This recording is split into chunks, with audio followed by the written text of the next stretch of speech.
The ward is bad enough above ground. The ash burns, the factions butcher, the walls make sure nothing gets out clean. But beneath the streets, beneath the ruins, beneath the bodies and broken roads, there is another place, older than the war, darker than the ward, and far less forgiving. The Catanether. Some people call it a subway system. That is the first lie. Subway systems have maps, stations, lights, places where people can enter and leave. But the Catanether, it has tunnels that seem to stretch past reason, platforms swallowed by dust, rails warped into black veins, collapsed stairwells leading nowhere, maintenance corridors that should end but do not, and darkness so complete it feels less like the absence of light and more like something pressing its hands over your eyes. The ward teaches people to survive above ground. The Catanether teaches them how quickly survival becomes worship. Because once you go deep enough, the world stops behaving like the world. Sound changes first. Your footsteps do not echo right. A whisper can crawl farther than a scream. Metal groans from places no one has touched in years. Pipes knock inside the walls like something trapped behind them is asking to be let out. Sometimes you hear breathing. Not yours. Not anyone beside you. Something larger, patient, and ancient.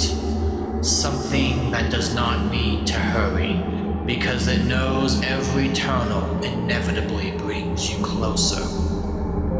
People do not go into the Catanether because they are brave.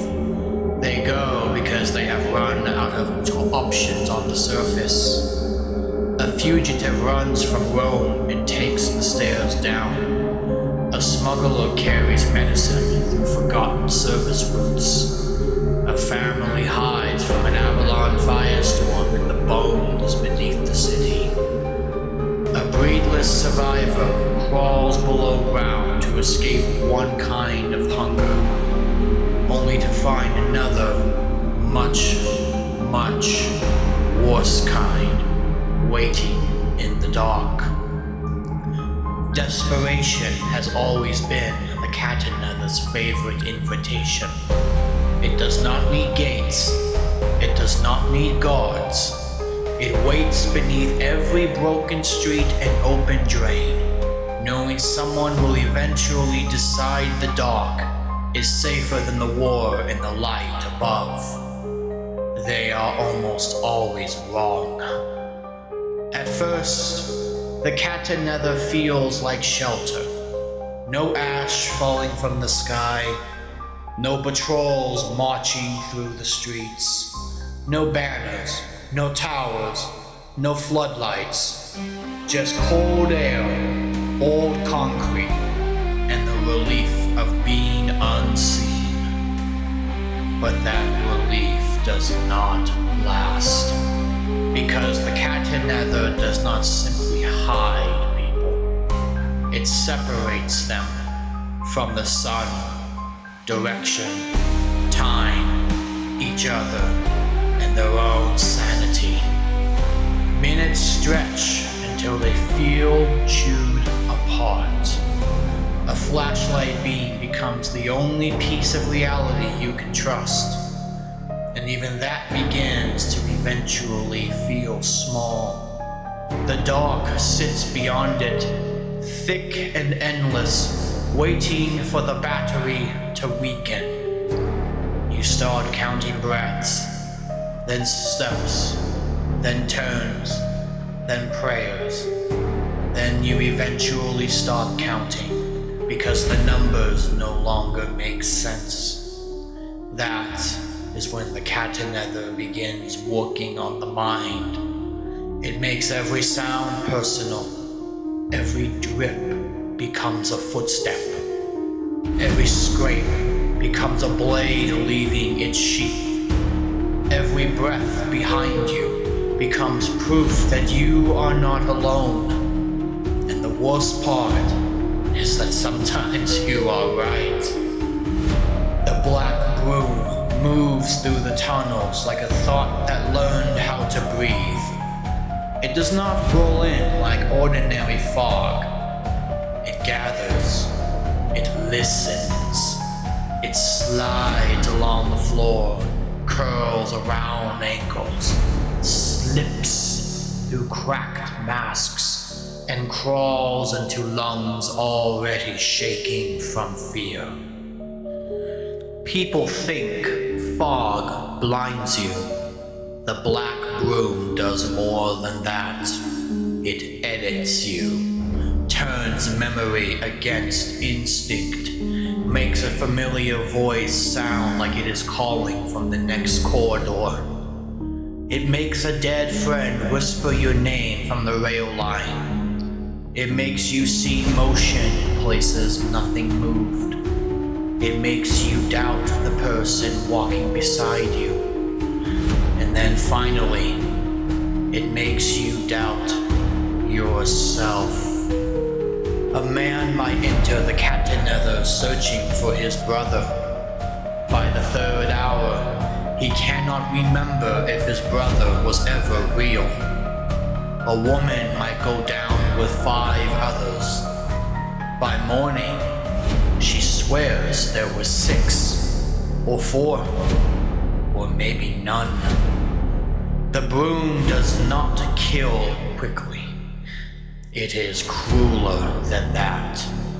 It lets people keep walking after they have already lost the part of themselves that knows where home is.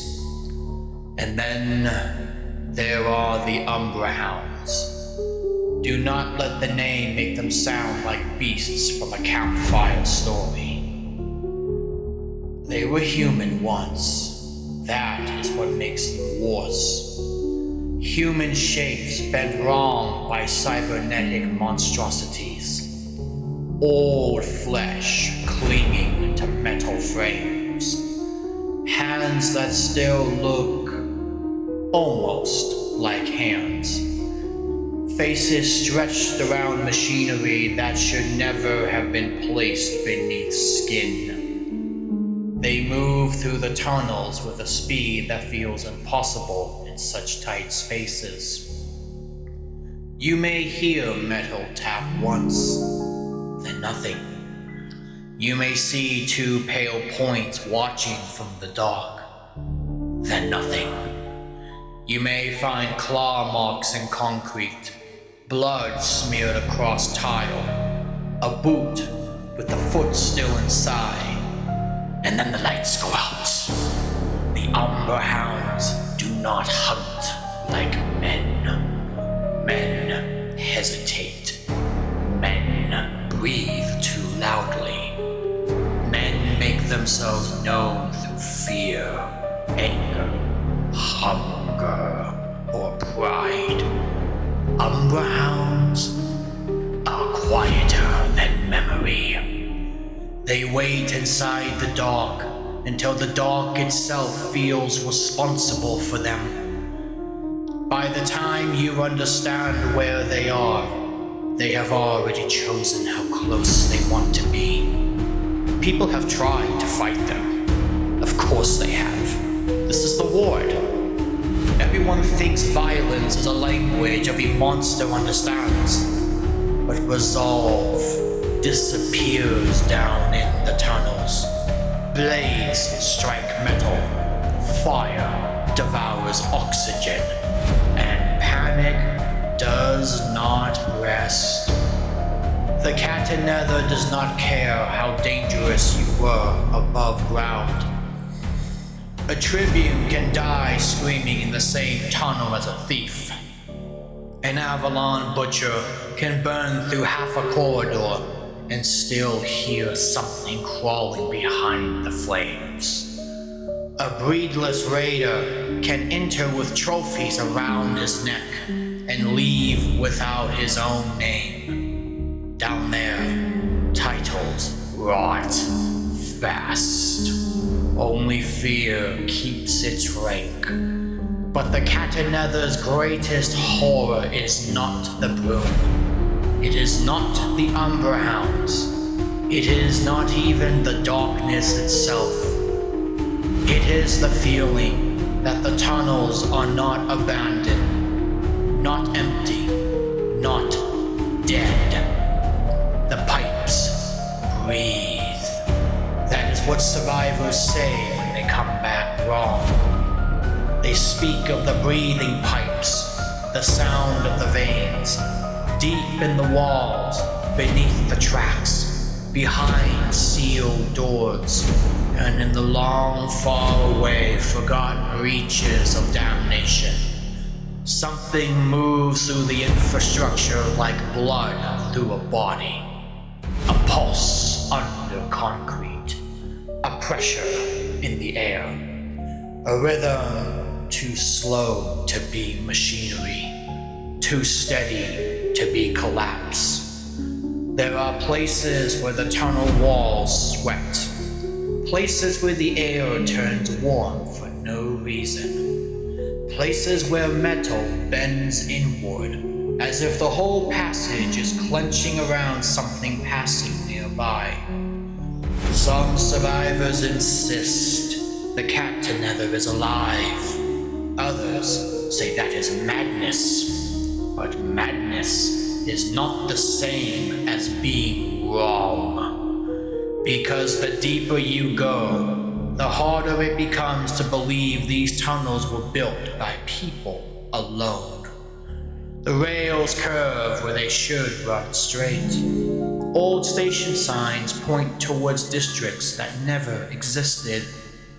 Maintenance doors open into chambers too large to fit beneath the city. Whole platforms sit buried under dust, waiting for trains that never came. And sometimes, from far away, you hear one. A train, not grinding, not shrieking, just arriving. Slow, heavy, certain. Its sound rolls through the dark like the memory of a civilization that went somewhere it should not have gone. Nobody sees it clearly. Not, and comes back whole and intact. That is the rule of the Catanether. You may return with a story. You may even return with proof. You may return with blood under your nails and someone else's voice in your mouth. But you do not return untouched. The surface changes people through violence. The Catanether changes them through doubt. It asks questions no human mind was created to answer. What if the dark is not empty? What if silence is not peace? What if the voice calling your name knows you better than the person standing beside you? What if fear is not warning you away from danger? What if fear is leading you home? That is the real warning. The Catanether does not only kill people, it devours who they are and changes what they believe is real. A survivor can climb back into the ward and still hear pipes breathing behind every wall. They can stand under the open sky and feel trapped beneath the earth. They can look at another person and wonder if the black room left something inside them. They can see darkness under a door and know, with perfect certainty, that the tunnel followed them out. Above ground, The ward breaks bodies. Below ground, the Catanether breaks your spirit, then your mind, then your entire existence. It breaks your trust in maps, memory, senses, in the mercy of the world. And once that trust is gone, the ward becomes something different. The city above is no longer the lowest point. It is only the ceiling. Some places are buried because they are dead. The Catanether was buried because something down there kept breathing. This has been the Ward Dispatch. Stay out of the dark.